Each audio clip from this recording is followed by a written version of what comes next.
Welcome everybody. I know, no beach here either. I'm going to run a couple polls. I just want to get to know you guys, see who's here, and you can start to see who else is here with you, which is always kind of cool. So we're going to just run polls for a few minutes, then we're going to start our presentation. It's going to run about an hour. Valentine, uh, and then uh, and then I'll leave some time for questions at the end. So let's get started. Let's run a couple polls here while everyone is making their way to their seats. Let's start with this one, actually. Always very helpful to us. Which DAW do you use for mixing? Ableton, Logic, Pro Tools, Studio One, or Cubase? If your DAW is not listed there, just put your DAW in the chat, and we'll make a note of it. Which one do you use for mixing? Vote, vote, vote.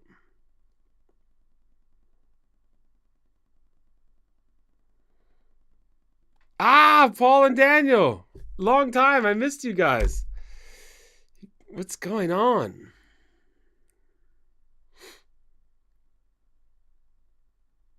Studio Wood is so good. I have to get that rhymes actually. I've been reading too much Dr. Seuss, I think.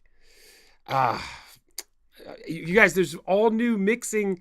Next Level Mixing 2 is starting in 2 weeks for anybody who did mixing foundations and Next Level Mixing 2, all the things that people asked for that we couldn't get in Next Level Mixing 1 is coming in 2 weeks. So if you missed us, we missed you too. Come back. Darwish, whoa! Kevin Spratt, it's everyone's here. Okay, just amazing. What's up, everybody? So it's a split. It's a perfect 4-way split. That's almost unbelievable. Ableton, 24% Logic, Ableton, Pro Tools, Cubase. Everybody's here. Welcome. Fantastic. Good, good, good. How about this one? Before we jump into Drumland, which we will do shortly. Which plugins do you use for mixing and mastering? And I know we don't have all of them. FabFilter, Slate, UAD, Isotope, Soundtoys. I know you can do more than one, but let us know. We want to know what you're using. And we always like to keep updated with you guys. So let us know.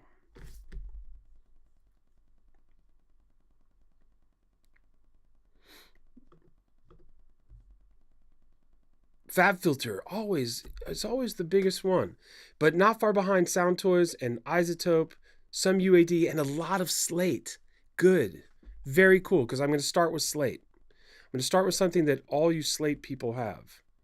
How can you not get Slate? It's $15 a month. It's ridiculous. Ridiculously good, that is to say. How do you prefer to learn? Do you like a 2-month course with live trainings that are set times? Do you like a video course that you can binge watch and then show up for live questions and answers once a week in an office hour? Do you like one-on-one? Would you like a Sunday 2-hour webinar?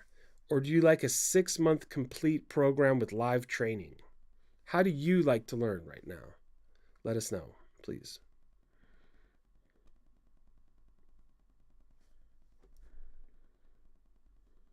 I'm always recording. I'm a recording engineer. Vote, vote, vote. Please let us know. How do you like to learn? A couple more people. Vote, vote, vote. Yeah, Mixing Foundation Spring Crew is strong here today. It looks like a little bit of everything. An even split of everything. Excellent. We have both, so that is good. Is this your first Mixmaster Wyatt experience today? Is this your first Mixmaster Wyatt experience? Let us know.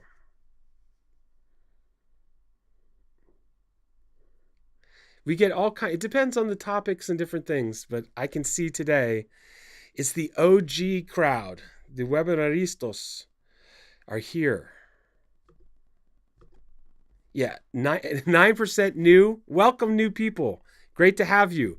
91% returning Mixmaster Wyatt Academy learners, students. Welcome, our loyal crew. Incredible.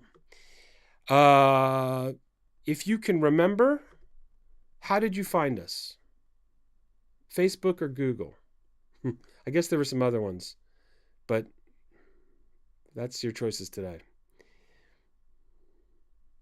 Oh, I guess it's not showing everything. That's fine. Okay, good. No, there's more choices. Vote, vote, vote.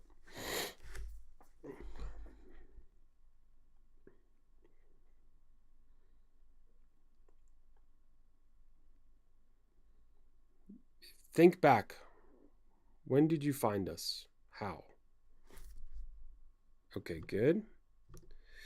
And the winner is today Google. Facebook, a close second. Okay, good. Two more and we will start. Two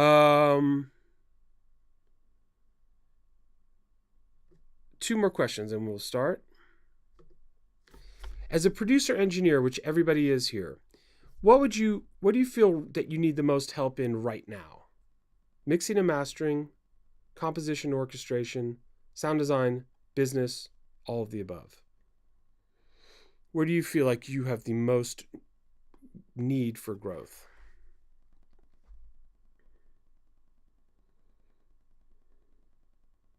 We got business. We got business. We got business for sure. Scott Barkham in the building. Coyote. Drake opened his album with them. He manages them. It's kind of amazing.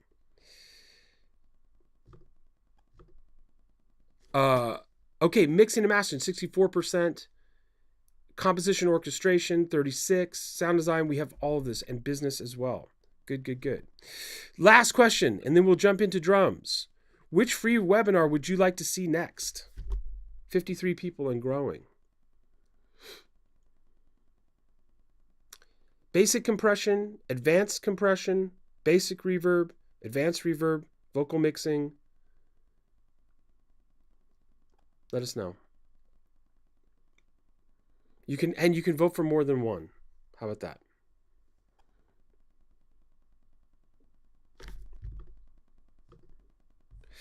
The winner is vocal mixing.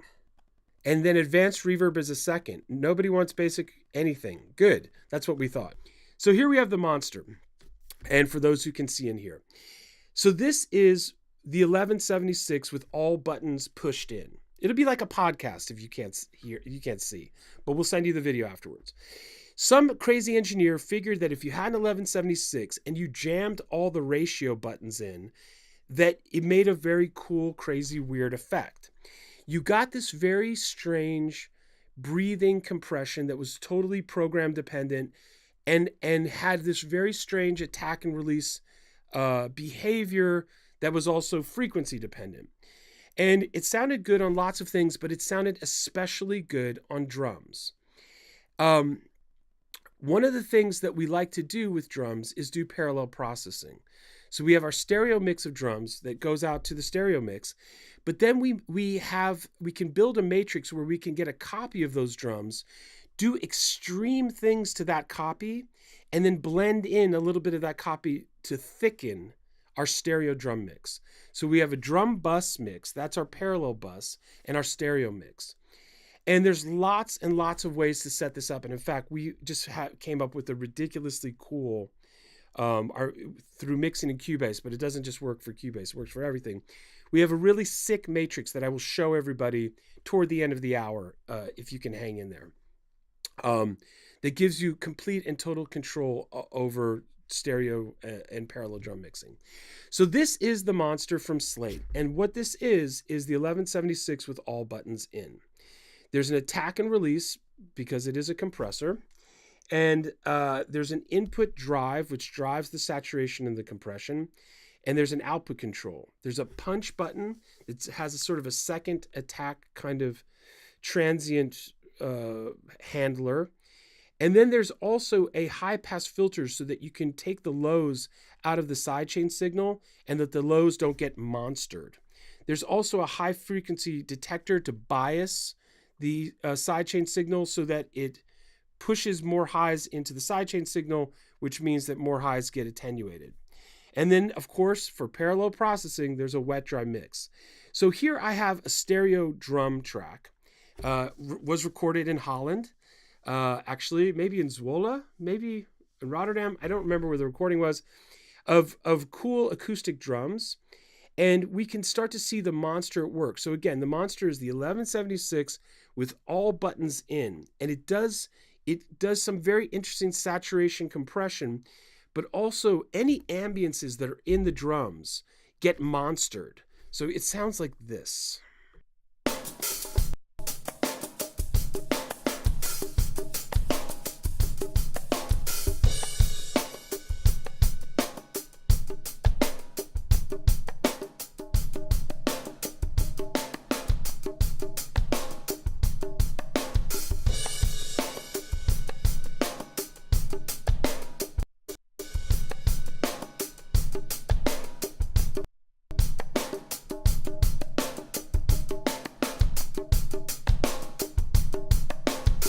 It gives you, for those who can hear it, it gives you a ridiculously fat, almost like Led Zeppelin sound. Okay, it's working for Paul in the UK now. I have no idea. It's some global shutdown. So here is the sidechain filter, and it's a low cut on the internal sidechain. There's no external sidechaining for the monster, only internal sidechain. And what this does is it keeps the low frequencies out of the signal path so that they're not affected. So if you want cleaner lows with a more monstered mid-range and high end, this is for you.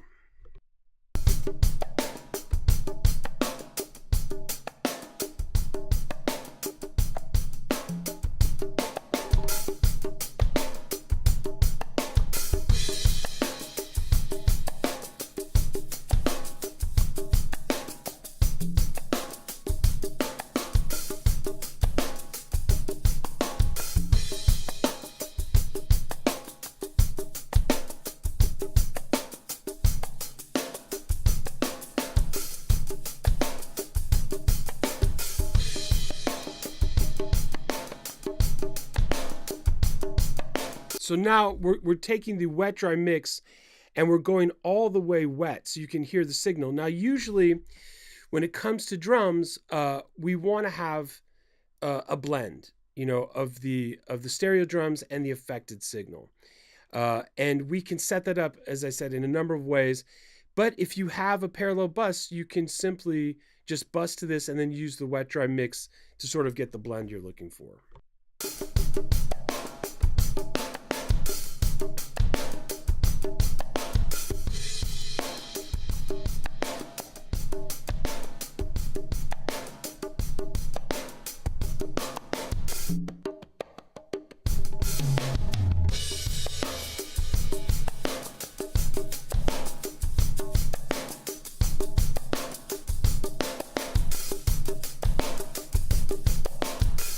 And you can hear now with the filter turned up that the attack on the snare is a very, very fast attack. And yet then it breathes right afterwards. So it has this very weird nonlinear response. And if you look at the VU meter, which is showing the gain reduction, or probably a peak meter, you can see the weird wiggling behavior of the attack and release. It's almost like shaking or something.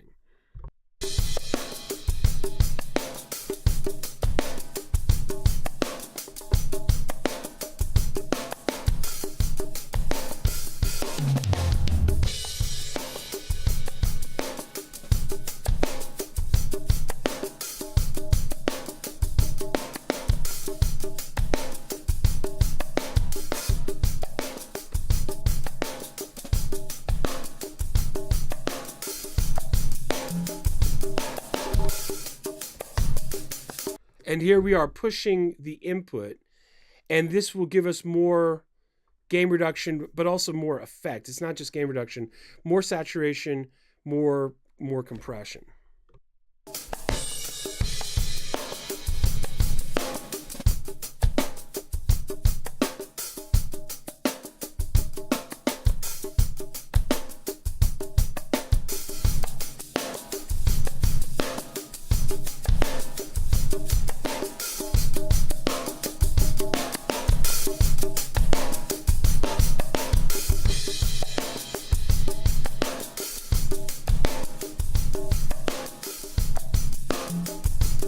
And here's an example of just that high frequency biasing.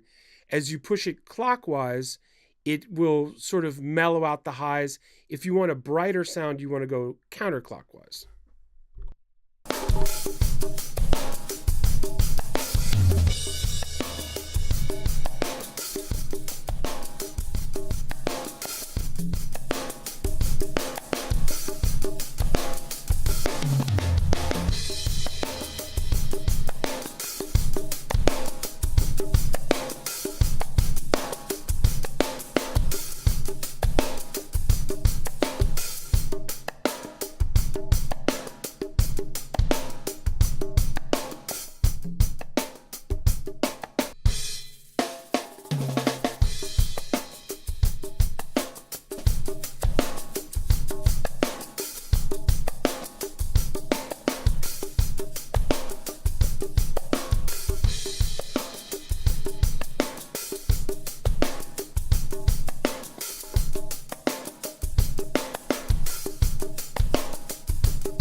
So now, and I know some of you are also having some difficulty hearing, but some people can hear. Paul, it's working, yes?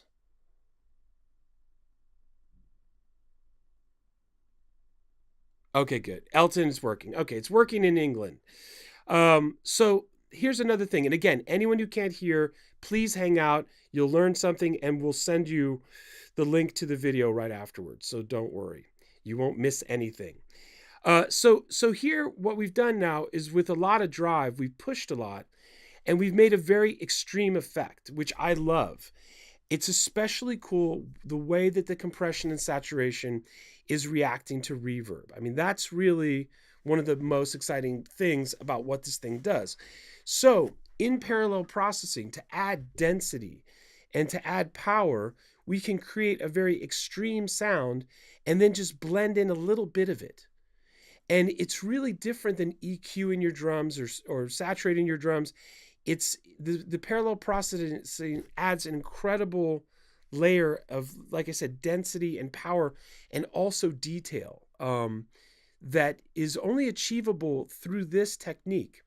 There's something called masking, right? Masking means that something loud makes something quiet very difficult or impossible to hear. Like if you're walking through a forest and you're listening to the birds singing and a plane flies over your head. While the plane is over your head, you can't hear the birds singing. Well, the same thing is true, especially in drum kits and drum recordings. There's a lot of quiet nuance, little reverbs, little ambiances, different sort of quiet things that are happening, but you can't hear them because there are these loud transients, which are these kicks and these snares. So the kicks and the snares are the airplanes flying over your head, and some of this little detail, right? Some little detail is the birds singing, ambiances, different kinds of overtones, interesting things. So now when we crush down with compression, when we crush down on drums, now the airplanes and the birds singing are equally loud, and we can hear all these little things that were hiding in the recording. Which gives, again, density, detail, and character to the sound. And that's exactly what the Monster was built to do.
you go, a little bit of the monster, the all buttons in British mode, 1176 style compression, very nonlinear, very interesting, a wonderful way to add density and character to your drums.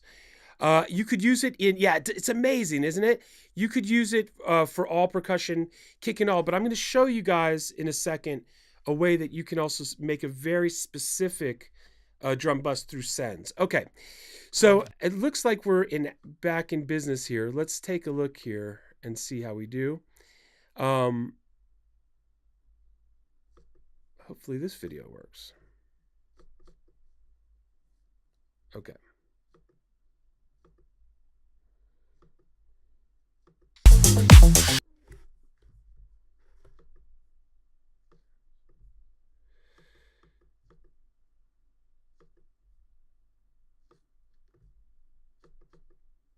Okay. So here we have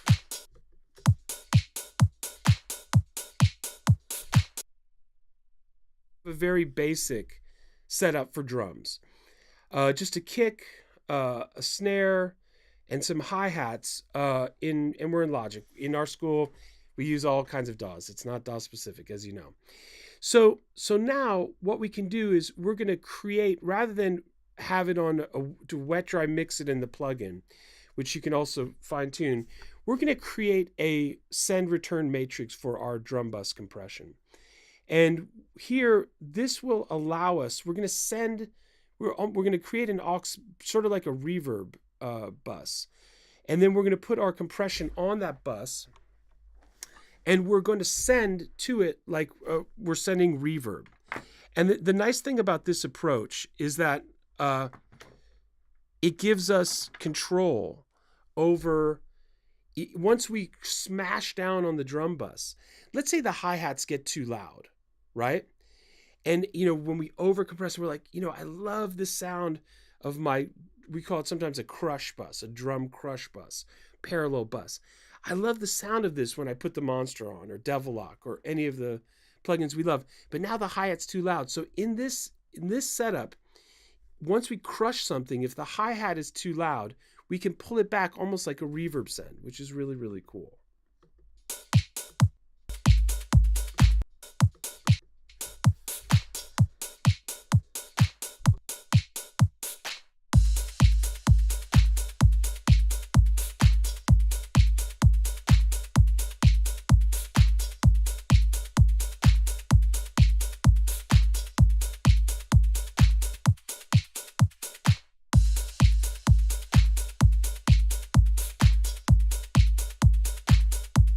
So here we've created our parallel bus, and we're sending to them.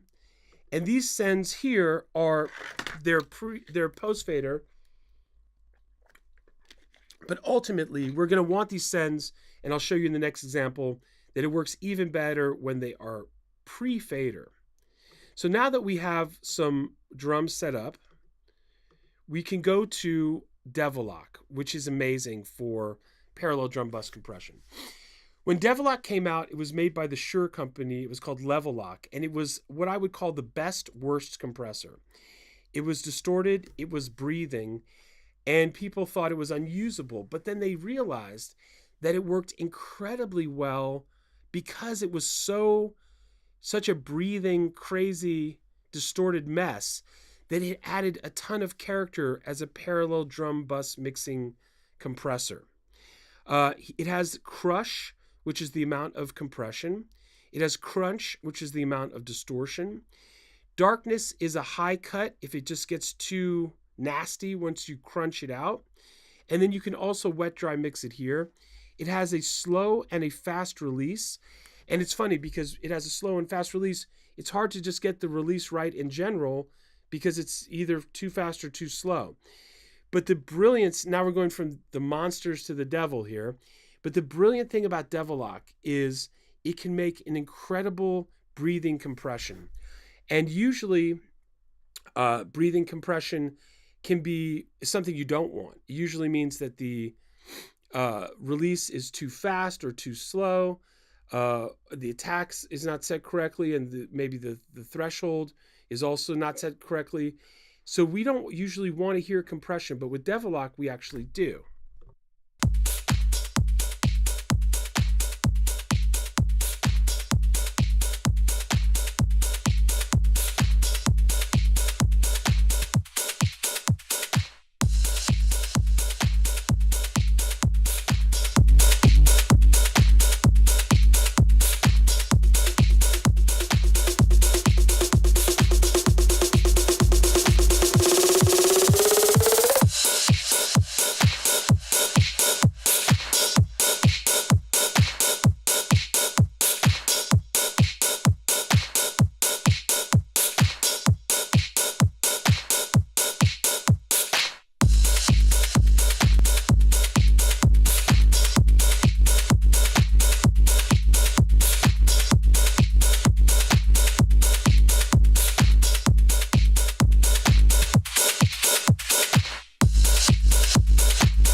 And now you hopefully can hear the devil breathing. It puts a breathing rhythmic bounce in your parallel bus that can add a lot of energy.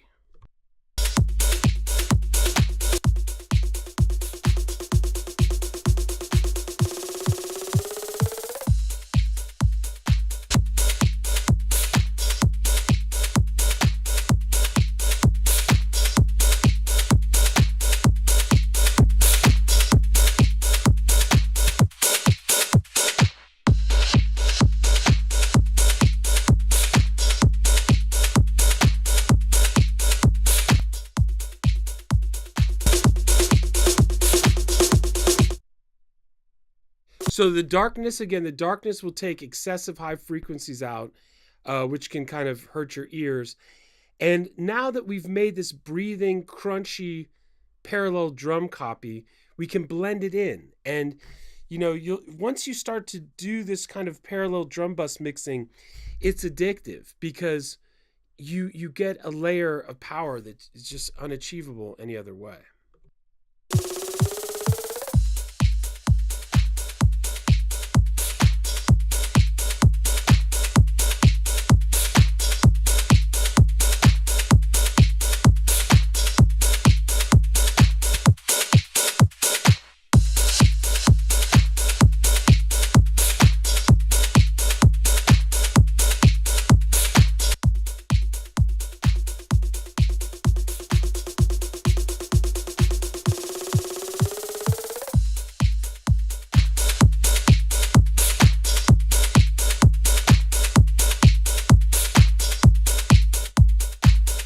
Oh yeah, no, it gives a crazy bouncing, almost like sidechain like energy that's amazing. And then if you want to even, I know we're wet dry mixing it with the fader, but then you can also use the wet dry mix in Devil-Lock to sort of even tighten it up a little bit more.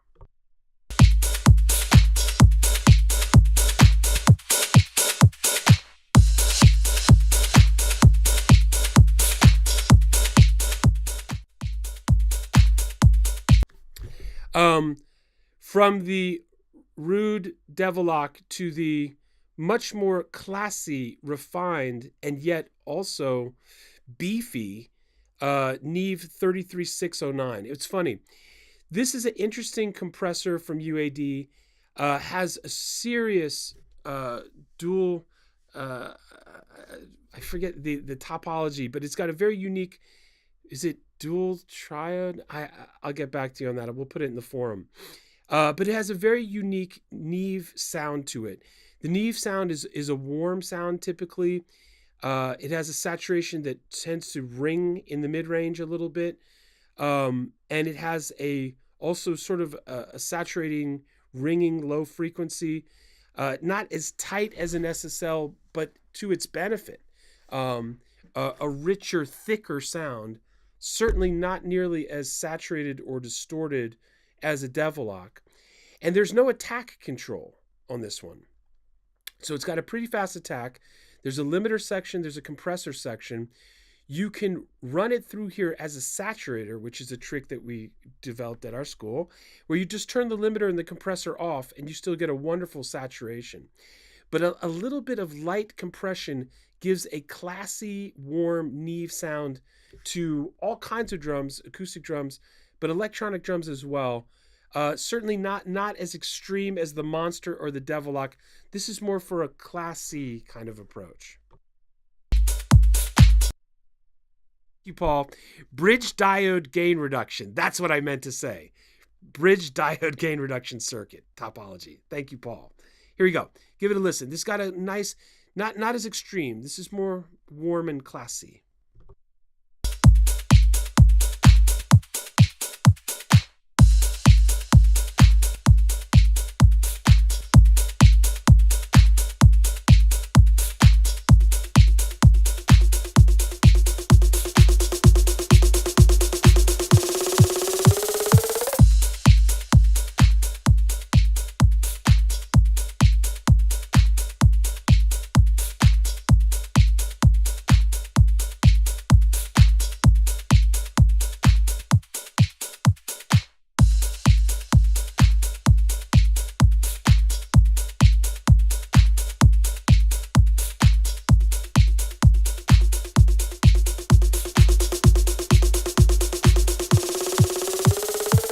So that's sort of the warm and clean sort of a thing. And I use this compressor a lot in my mastering chain. And it does absolute wonders for the sound, even when it's compressing very lightly with the limiter out. Yeah, it makes it full, exactly. Really beautiful. All right, so now let's do this. Let's go to, I'm going to show you the ultimate parallel drum bus routing matrix that we recently came up with last month. Oh, kind of loud, this one. You might want to turn down your monitors a little bit.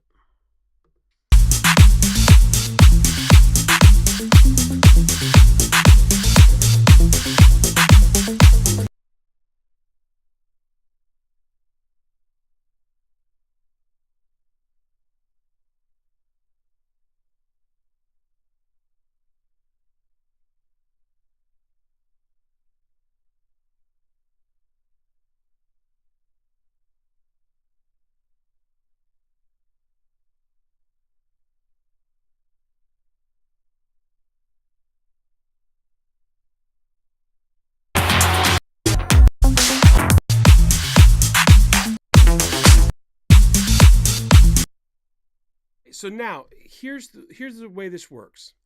What we want to do, this is the most advanced drum bus matrix that I've ever had. And it took a while to figure it out, but this will work in, I think, almost any DAW with a couple little variations.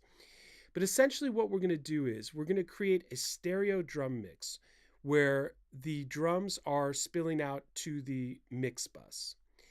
And this stereo drum mix will also have stereo drum mix reverbs for the stereo drums. Like you could have a short plate for your hi-hats.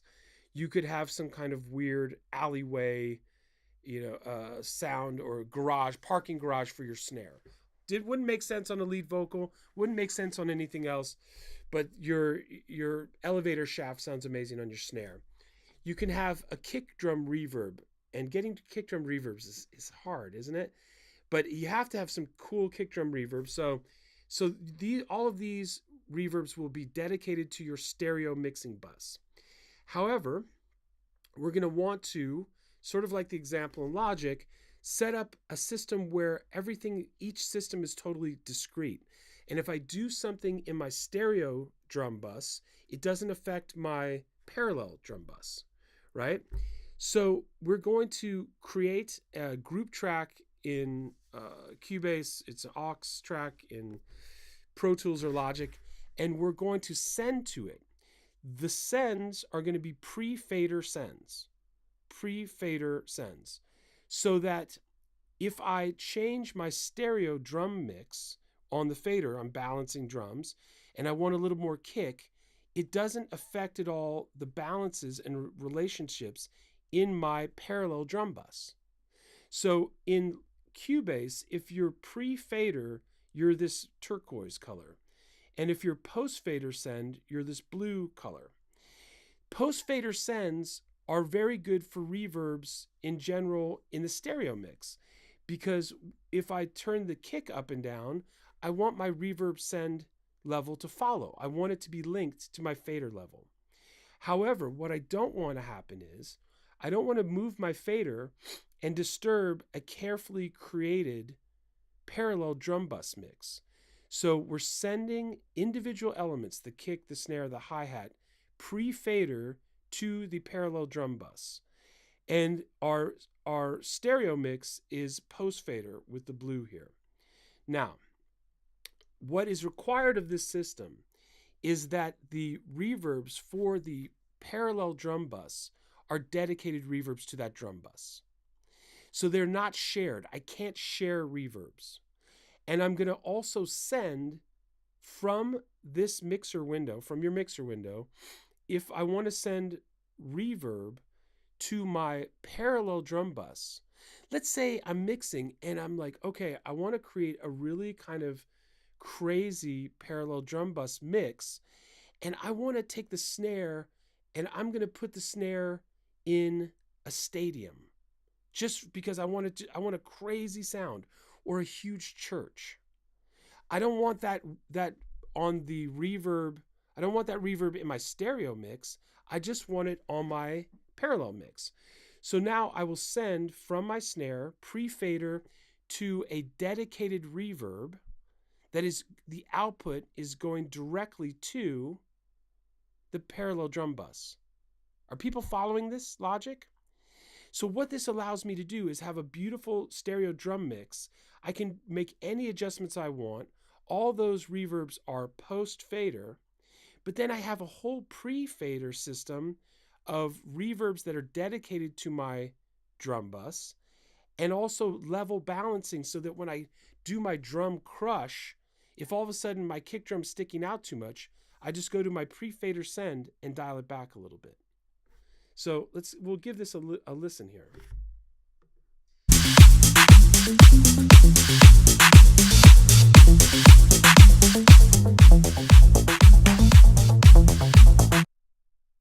This is muting the drum group, which is our parallel drum bus. And right now we have our Neve that we just saw, and also an SSL EQ on it for parallel processing.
We have both of our British consoles working here. We have our Neve compressor giving that sort of round, warm sound, and then also we have the new UAD SSL channel here, and this allows us to do all kinds of things, all kinds of tools. The 4000E channel. So this allows us to EQ our parallel drum bus, to compress our parallel drum bus. It has its own saturation. It's different. It's a lot brighter than the Legacy, Justin, for sure. And then also we're filtering some lows out here. So this gives us this wonderful channel strip workflow approach to our parallel drum bus with that very wonderful, polite British crunch that is made SSL so famous and so popular for dance music and all kinds of pop music. It's got that very polite British crunch to it that is very, it's its own thing. And so now we have lots of tools that we can use to process the parallel bus, some EQ here, and a little bit of filtering. Filtering out some of the lows actually cleaned up the sound quite a bit. I'll rewind, you can hear this again.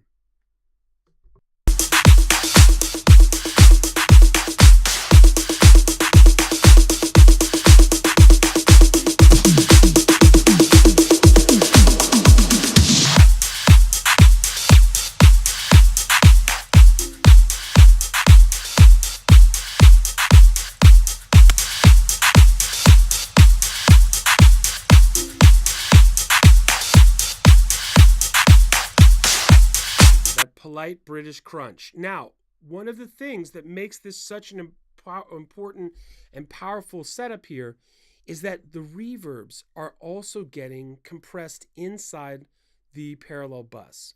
I think what a lot of people don't, I think the more basic common approach is to take a lot of drums, and we did that in the last example, and then crunch them down with Devil-Lock or the Monster or whatever, in taking dry drums or drums that have maybe a little production ambience and crunching them. It's cool, but crunching dry drums is not nearly as cool as crunching dry drums with a dedicated reverb inside the crunch. Because we saw when we started today, when we looked at the Monster, all the ambiences that are hiding in drums and in production drums, live drums, it doesn't matter. That's one of the things that makes parallel drum processing really fun, is the way that the reverbs saturate and compress and react. So now we can recreate that with dry sample pack drums or any kind of drums that just don't have a lot of ambience. We can pump reverb into the parallel bus, and we're sending it pre-fader. That reverb is directly outputting to the drum bus, and now we can do outlandish fun things and saturate and compress the reverb, which is what makes this setup so beautiful.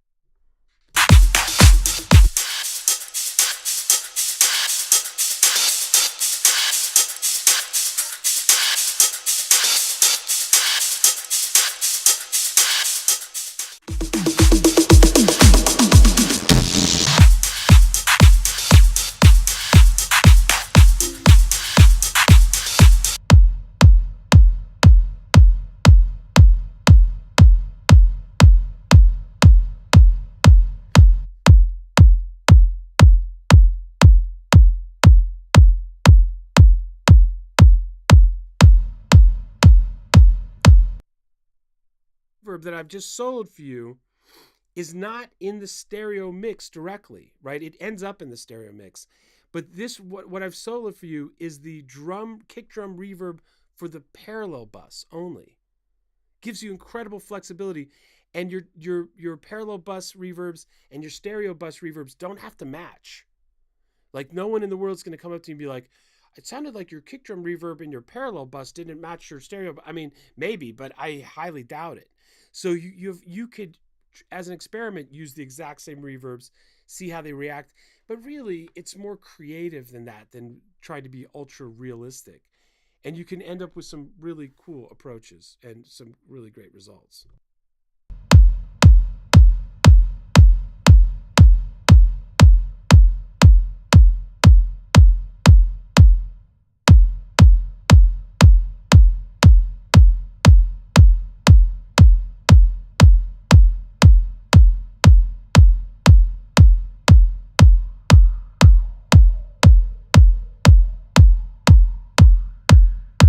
And what I'm showing here is some post EQ of the parallel drum bus kick drum reverb.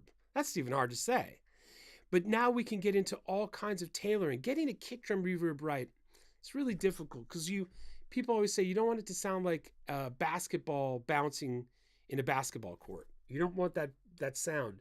You want to feel the resonance and the ambience of the kick drum reverb, but you don't want to get too much of that clicky sound. So here we can post EQ it, and we can start to sort of make tonal adjustments to the reverb, which is very, very helpful.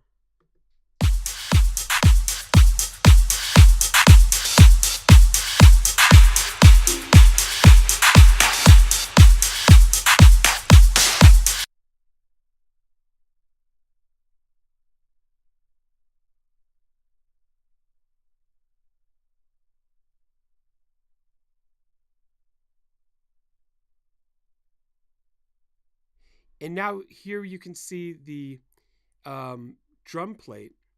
And this is the dedicated drum plate for the percussion.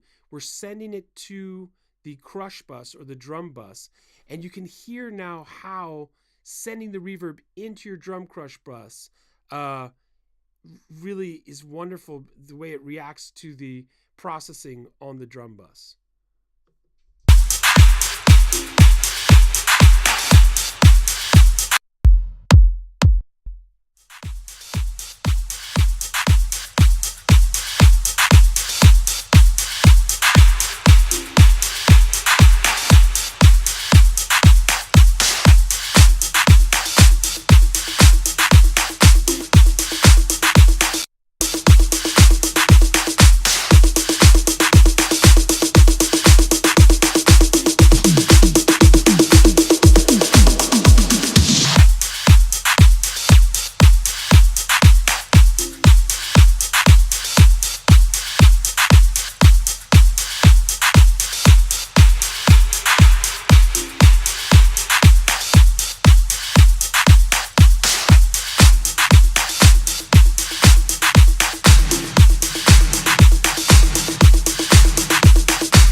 Okay, is everyone following this?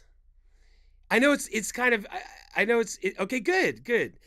I know you guys are all super advanced. But this when we figured this out, it changed my life. It did. It changed my drum mixing life, that you could have two, because first of all, I'm completely addicted to parallel drum bus mixing for power, density, character, uh, interesting dynamics, and all of that. And now we can have two totally discrete systems that don't bother each other. If I change my kick drum send level to my parallel bus is untouched. If I change my snare level, my parallel drum bus reverb send going into my processing is untouched. And so you're not getting these unintentional changes between adjustments. And it is a very wonderful, precise way to do parallel drum bus mixing. All right, so listen. Apologies for anyone who couldn't see or hear well today. It works. A CPU is always an issue, but if you can, render a lot of your plugins, if you're using UAD plugins that take up a lot of CPU, DSP, you can bounce them or render them or freeze them. And this is why I think Slate is such an important part of the system at Mixmaster Wyatt Academy, because if you have a big mix, 24 channels, 32 channels, 48 channels, it's hard to have UAD on all those channels unless you have 18 octos all put together. But because of the way Slate works in terms of DSP efficiency, you can have lots of console, lots of tape, and then use your expensive, quote unquote, plugins for your buses. And it works very, very well. And we love Slate. The Slate 1176s are beasts. The SSL EQ, we use it all day long. The Neve EQ, we use it all day long. The FG401 compressor, the red compressor, we love it. So, and the console collection, everything, tape. So it's a wonderful, people always say UAD or Slate, and the answer I always say is both. They work incredibly well together. All right, that was our presentation for today. I hope it opened your ears up to what the Monster can do, what Devil-Lock can do, and what very sophisticated routing can do for your parallel drum bus mixing. Class starts up again for live trainings in 2 weeks. Our summer session starts. So for those who have taken Next Level Mixing, come take Next Level Mixing too. It's so many things that you guys asked for that just didn't fit in the first 2 months of Next Level Mixing. And I have so many new ideas from the last couple months, things that you guys have inspired me to create and questions you've asked. So everything, every really good new mixing concept, just like the one I just showed, brand spanking new, is in Next Level Mixing 2. It's going to be available as a live training or video course, whichever, and it starts in 2 weeks. So a lot of returning people, if you want to get inspired this summer, turn up your mixing, tune up your mixing. It's all new stuff, lots of automation, all kinds of new techniques. Also, we're going to do drum mixing. So it's just not just techniques, but what's focused on drums. Same with vocal mixing. We're going to do a whole section on vocal mixing, bass mixing, so instrument specific days in the mix, all kinds of things that we haven't done yet. So please, Next Level Mixing 2, brand new for summer 2017. Thank you everyone for coming out today. Thank you for putting up with the technology. I don't know what happened. Mike Hooks, thank you for coordinating. We'll do a little testing. This has never happened, but there's a first time for everything. So thank you for being patient and passionate and hanging out. And we will send you also a link so you can watch the video in case you had technical difficulties. Okay. Anyone, first of all, and thank you everyone for coming out. If you have to run back to something else, no worries. Anyone who would like to ask questions, I'll take questions now for a little bit. I'm happy to take any questions about anything you saw today. If anyone has any questions about the course, always hit us on the live chat. Anything with the school, hit us on the live chat. We'll hit you right back. If you have questions about gear and stuff, go to our beautiful forum. We have our beautiful Mixmaster forum. And lots of you I know are already there. But if people are not there yet, come use the forum. Look, this post was 4 hours ago. So it's quite active. And Paul's here, Mike's here. A lot of people are here giving good information. I chime in. I'm the guy with the sunglasses. Okay. So anyway, thank you everyone for coming. I will stay and try to answer a few questions. First question is, could I put a diagram of this workflow in the forum? Yes, I can. Yes, I can. And I will. Other questions? Anything else? Thank you guys for being awesome. Any questions at all? No? Everyone's good? Everyone got a healthy, nutritious dose of drums? Transient shaping is a regular part of the workflow, absolutely. And transient shaping Justin on a stereo on a parallel drum bus is great, actually, 100%. I like Envolution. I started using it maybe a year and a half ago. It's cool. It's quirky. You know what? It's sound design to me. That's what Envolution feels like to me. It's a sound design tool. But me too. And the sound is really good. No, I'm a fan. Especially good for drums. And it's actually a logical setup, actually, once you got sort of figured out. Alexa, it starts in 2 weeks. It starts in 2 weeks. 2 weeks from tomorrow, I think is. No, 2 weeks from. It starts on Wednesday. 2 weeks from this Wednesday. Any questions about Next Level Mixing 2, hit us on the live chat and we'll give you all the information. Mike Hook says June 21st.